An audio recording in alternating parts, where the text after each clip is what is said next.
Hello everyone, now I am analysing this stock बंधन bank. जैसा कि आप देख रहे हैं, बंधन बैंक का ये एक वीकली चार्ट है। वीकली चार्ट में बंधन बैंक एक लो बनाया था, एक हाई बनाया, फिर एक लो बनाया, फिर एक हाई बनाया। अब इसने इस लो को कट किया है और ट्रेंड लाइन का इसने एक्चुअली में ब्रेक डाउन दिया है करेंटली। बट याद रखिए कि ये वीकली कैंडल है और ये वीकली कैंडल अभी क्लोज नहीं हुई है। इसको क्लोज होने में अभी 2 दिन बाकी है। बट एक्चुअली में अगर आप यहाँ देखो तो प्राइस बहुत दिन तक यहाँ नीचे के लेवल पे कंसोलिडेट किया और फिर इसने एक मॉर्निंग स्टार जैसा पैटर्न बना के ब्रेकडाउन दिया है। सो ये ब्रेकडाउन ऐसा नहीं है कि टेम्प्ररी ब्रेकडाउन है, ये एक परमानेंट ब्रेकडाउन भी हो सकता है जो स्टॉक को एटलीस्ट 230 के लेवल तक ले जाएगा। स्टॉक अभी 253 के लेवल पर चल रहा है, बट ये स्टॉक को 230 के लेवल तक ले जाने का ताकत रखता है। यही ब्रेकडाउन स्टॉक को 230 और 151 इन दोनों लेवल तक ले जाने की ताकत रखता है। बट आप सोचेंगे कि मैं आपको पैनिक करा रहा हूँ, राइट? तो ऐसा नहीं है दोस्तों, मैं आपको पैनिक नहीं करा रहा हूँ। देखो, स्टॉक जब भी कोई एक लेवल इम्पॉर्टेंट ब्रेकडाउन करता है तो वो ब्रेकडाउन करने के पहले क्या करता है? देखिए, नीचे आया, एक बार ऊपर गया, फिर नीचे आया, फिर ऊपर गया, फिर नीचे आया, फिर ऊपर गया, फिर नीचे आया। ये कितनी बार ये नीचे आया? 4 बार नीचे आया। उसके बाद इसने एक नया ब्रेकडाउन दिया, फिर ये ऊपर गया, नीचे आया, ऊपर गया, नीचे आया, ऊपर गया, नीचे आया। देखो, इस लेवल पे अब गौर करना, ठीक है? अब आप इस लेवल पे गौर करना। देखिए क्या हुआ, ऊपर गया, नीचे आया, ऊपर गया, नीचे आया, यहाँ यहाँ, बार बार बार बार बार बार। कितनी बार इसने 276 280 के आसपास में सपोर्ट लेने की कोशिश की, बट फाइनली अब इसमें एक ब्रेकडाउन देखने को मिला है। लोअर लेवल से अगर आप देखोगे तो स्टॉक नीचे से, यहाँ से बहुत ही ख़राब सिचुएशन पे आके ब्रेकडाउन की तरफ खड़ा है। इस लेवल पे ब्रेकडाउन हो भी चुका है और अगर क्लोजिंग नीचे आ जाती तो कंफर्म हो जाएगा, आपको भी समझ आ जाएगा कि ब्रेकडाउन हो गया। आप इसको मंथली चार्ट में देखिए ज़रा, ठीक है? तो मंथली चार्ट में आपको देख के समझ आएगा प्राइस अपर लेवल होल्ड ही नहीं कर पा रहा है, वो प्राइस नीचे की साइड ट्रेड करते हुए ज़्यादा दिखाई दे रहा है।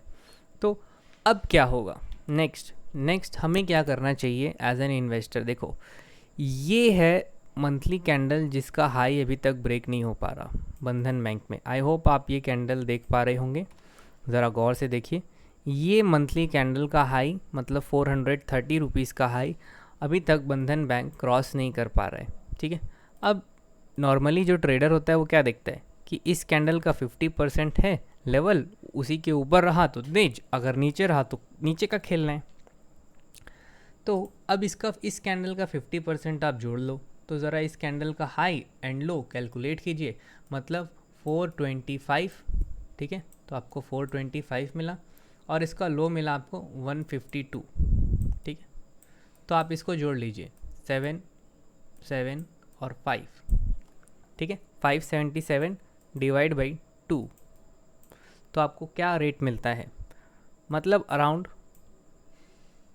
280 280 का लेवल, ठीक है? 280 का लेवल आपको देखने मिलता है। तो एक 280 का लेवल आप अपने दिमाग में रखो, 280 स्टॉक के लिए एक मैसिव रेजिस्टेंस क्रिएट हो गया, साइकोलॉजिकल रेजिस्टेंस क्रिएट हो गया। 280 के ऊपर जब तक क्लोजिंग नहीं होगा वीकली बेसिस पे तब तक तेज नहीं रहेगा। 280 के नीचे जब तक है तब तक ख़राब रहेगा। ये आपको समझना है। कैसे? जब भी 280 के ऊपर क्लोज हो इस तरीके से, उसके बाद नया हाई बने।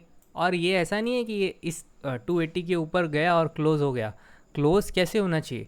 जिस भी दिन ब्रेकआउट हुआ है 280 के ऊपर, फ्राइडे के दिन क्लोजिंग चाहिए 280 के ऊपर। फ्राइडे के दिन 280 के ऊपर क्लोज हो, डे हाई ब्रेक करके, तभी बंधन बैंक अपसाइड जाएगा, एल्स इसको नीचे जाना है। अब आप पूछोगे कि why I am so bearish in Bandhan bank, reason? तो देखिए, जो दिखता है वो बिकता है, आपको ये साफ पता है। आपको बंधन बैंक का कहाँ प्रमोशन होते हुए दिखता है? आपने फ्लिपकार्ट अमेज़न पे अभी सेल देखा ना? कहाँ है बंधन बैंक?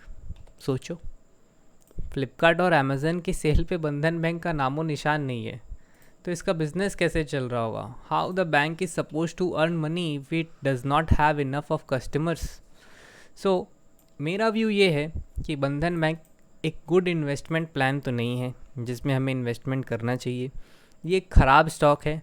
अगर आपका इसमें पोजीशन है तो मेरी ये राय है, पर्सनली आप मुझसे पूछो तो मैं तो यही बोलूँगा कि आप इससे निकल जाओ, क्योंकि स्टॉक अभी 230 रुपये का और 150 रुपये का भाव भी आपको दिखाएगा। इस स्टॉक में कोई स्ट्रेंथ नहीं है। अब पूछो स्ट्रेंथ नहीं है कैसे, तो मैं आपको दिखाता हूँ। ये है स्टॉक का वीकली ग्राफ जिसमें आप यहाँ पे 200 EMA देख रहे हो।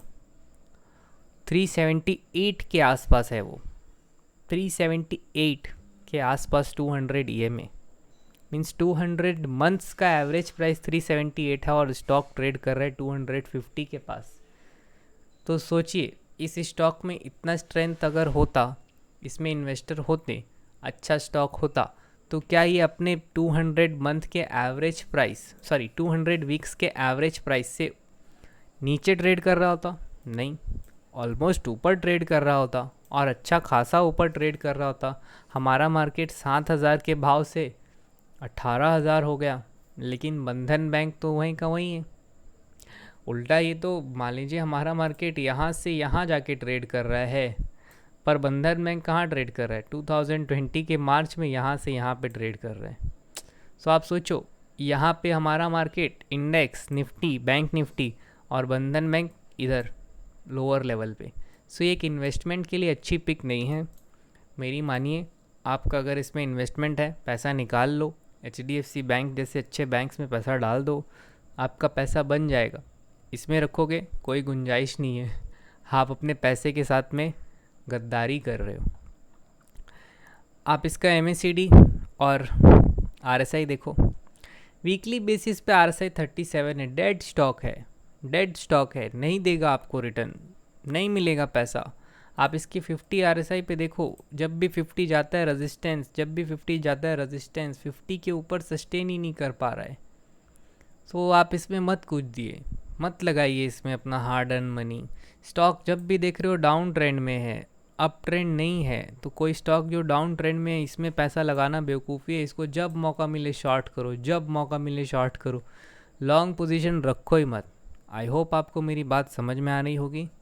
अगर आपको ये आइडिया अच्छा लगा, मेरा एनालिसिस अच्छा लगा, तो हमारे चैनल को सब्सक्राइब करना मत भूलना। Thank you for watching.